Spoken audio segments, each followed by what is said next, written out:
കൊച്ചിയിൽ മോഡലിംഗിന്റെ മറവിൽ പെൺകുട്ടികളെ വിദേശ സെക്സ് റാക്കറ്റിന് മുന്നിൽ എത്തിച്ച് കൂട്ടബലാത്സംഗം ചെയ്ത കേസിൽ 3 യുവതികൾ അറസ്റ്റിൽ. എന്തൊക്കെയാണ് ഈ കൊച്ചു കേരളത്തിൽ സംഭവിക്കുന്ന?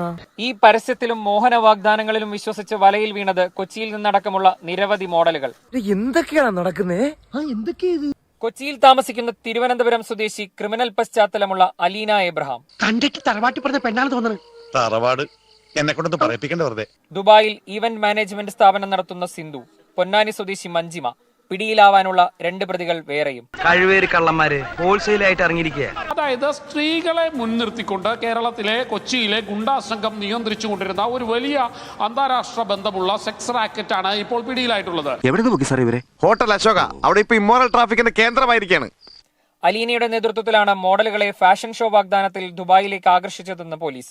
അത് ശരി. ആൾമാറാട്ടം, സ്ത്രീപീഡനം മാത്രമല്ല, ഇതിൽ 2ാം പ്രതിയായിട്ടുള്ള അലീന.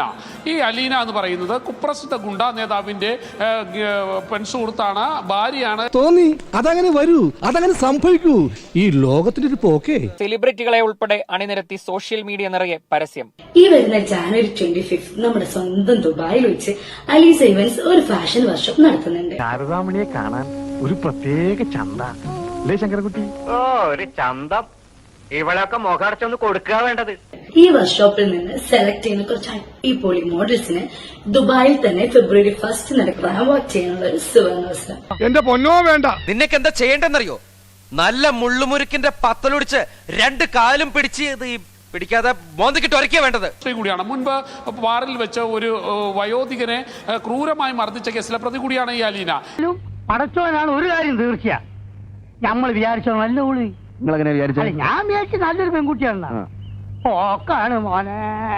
ഇതുവരെ കേട്ടിട്ടുള്ളതിൽ വലിയ പീഡനം നേരിട്ട ഒരു കേസ് കൂടിയാണ് ഇത്. നമ്മൾ ഈ കേരളത്തിലെ ഒരു ഗ്രാമത്തിലാണ് ഇങ്ങനെയൊക്കെ നടക്കുന്നതെന്ന് വിശ്വസിക്കാൻ പറ്റില്ല. അത്രയ്ക്കും. അയ്യോ, പറഞ്ഞോണ്ട് നേരം പോയി അറിഞ്ഞില്ല. ഞാൻ പോട്ടാ. ഞാനും വരുന്നു. ചുമ്മാ വരി. ഹലോ സാർമാരെ നമസ്കാരം. ഒന്ന് പോടാ. ധൈര്യം ഉണ്ടെങ്കിൽ അടിച്ചിട്ട് പോടാ പട്ടികളെ.